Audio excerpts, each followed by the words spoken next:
Hi friends, నమస్తే. ఈరోజు వీడియోలో మనం పప్పు నానబెట్టడం మర్చిపోయినప్పుడు అప్పటికప్పుడు ఇలా దోశలు చేసుకోండి.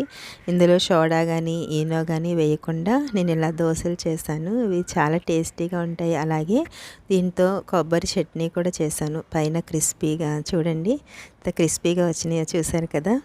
ఒకసారి ఈ వీడియో ఎలా చేసుకోవాలో చూద్దాం. ఫస్ట్ నేను ఇక్కడ 1 కప్పు బియ్యపిండి తీసుకున్నాను. ఏ కప్పుతో అయితే బియ్యపిండి తీసుకున్నామో అదే కప్పుతో 1/2 కప్పు ఉప్మా రవ్వ, సుజీ రవ్వ అంటారు కదా, అది వేసుకున్నాను. తర్వాత ఇదంతా కలిసేటట్టు కింద ఇలాగ కలుపుకోండి. ఇదంతా ఇలా కలిసిన తర్వాత ఇప్పుడు దీంట్లో నేను 1 కప్పు పెరుగు వేస్తున్నాను. ఇది పులిసిన పెరిగే. అలా పులిసిన పెరుగు వేసుకోవడం వల్ల మనం ఈనో కానీ సోడా కానీ వేసుకొని అవసరం లేదు. ఒకవేళ పులిసిన పెరుగు లేకపోతే మామూలుగా పెరుగు ఉంటుంది కదా, అది వేసుకున్నాం అనుకోండి, కొంచెం సోడా వేసుకోవాలి. చూడండి, ఇదంతా కలిసేటట్టు కింద ఇలా కలుపుకోండి. ఇలా కలుపుకున్న తర్వాత మనం ఏ కప్పుతో అయితే తీసుకున్నామో అదే కప్పుతో ఇలాగా 1 కప్పు వాటర్ వేసుకుని ఇదంతా ఒకసారి కలుపుకుంటున్నాను. బియ్యపిండి కొంచెం ఉండలుండల కింద అవ్వదు, తొందరగానే మనకి ఇలా కలిసిపోతుంది. ఇప్పుడు నేను దీంట్లో 2 కప్పులు వాటర్ వేసాను. నాకు మొత్తం 2.5 కప్పులు వాటర్ పట్టింది. చూడండి, ఇది కూడా ఒకసారి లంప్స్ ఏమీ లేకుండా ఇలా కలుపుకున్న తర్వాత మూత పెట్టుకుని ఒక 10 నుంచి 15 నిమిషాలు పక్కకు పెట్టుకోండి. అంతలో మనం చట్నీ చేసుకుందాం. 1 స్పూన్ ఆయిల్ వేసుకుని పచ్చిశనగపప్పు ఒక 3 స్పూన్లు వేసుకోండి. వేసుకుని చక్కగా ఇది ఇలా ఫ్రై చేసుకోండి. ఫ్రై చేసిన తర్వాత ఒక 1/2 టీ స్పూన్ జీలకర్ర కూడా వేసుకోవాలి. వేసిన తర్వాత కారానికి సరిపడినన్ని పచ్చిమిర్చిని వేసుకోండి. కొంచెం కరివేపాకు కూడా వేసుకుని ఇలా ఫ్రై చేసిన తర్వాత 1 ఇంచు అల్లం కూడా వేసుకోవాలి. వేసిన తర్వాత చూడండి, ఇలా అయ్యింది కదా. చల్లారిన తర్వాత దీన్ని మిక్సీలో వేసుకుందాం. చట్నీ చాలా బాగుంటుంది ఫ్రెండ్స్, ఒకసారి మీరు ట్రై చేసి చూడండి.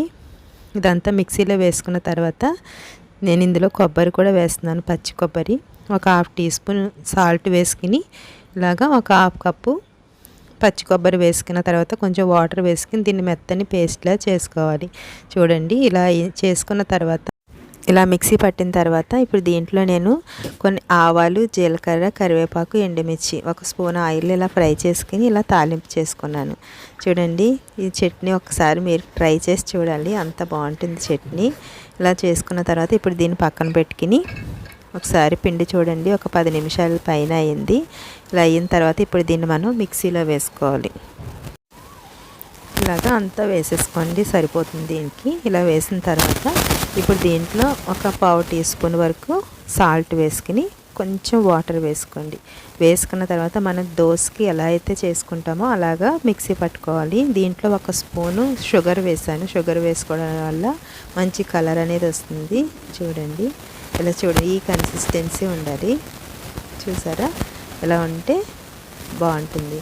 ఇలా అయిన తర్వాత మనము దోశ వేసుకోవడానికి 1 డ్రాప్ ఆయిల్ వేసుకుని దీన్ని టిష్యూ పేపర్తో ఇలా మంచిగా తుడిచేసుకోండి. ఇలా తుడిచిన తర్వాత ఇప్పుడు మనం దోశ వేసుకుంటాం కదా, అలాగే వేసుకోవాలి. ప్యాన్ మంచిగా హీట్ అవ్వాలి. ఇలా అయిన తర్వాత ఒకసారి ఇలాగా మంచిగా స్ప్రెడ్ చేసుకోవాలి దోశని. ఇలా చేసిన తర్వాత దీని మీద కొంచెం ఆయిల్ని అప్లై చేసుకోండి. ఇలాగా ఆయిల్ కూడా చాలా తక్కువ పడుతుంది ఫ్రెండ్స్. చూసారా, ఇలా అయిన తర్వాత దీన్ని ఇలాగ మనం దీన్ని టర్న్ చేసుకొని అవసరం లేదు. చూసుకోండి, ఇలాగా తీసేసుకోవడమే. చూడండి. ఓకే ఫ్రెండ్స్, మీకు నా వీడియో నచ్చినట్లయితే ప్లీజ్ లైక్ చేయండి, షేర్ చేయండి. ఫస్ట్ టైం చూస్తున్నట్లయితే ప్లీజ్ సబ్స్క్రైబ్ చేసుకోండి ఫ్రెండ్స్. ఓకే ఫ్రెండ్స్, మీకు నా వీడియో నచ్చిందని అనుకుంటున్నాను. ప్లీజ్ లైక్ చేయడం మాత్రం మర్చిపోద్దు. Okay friends, thanks for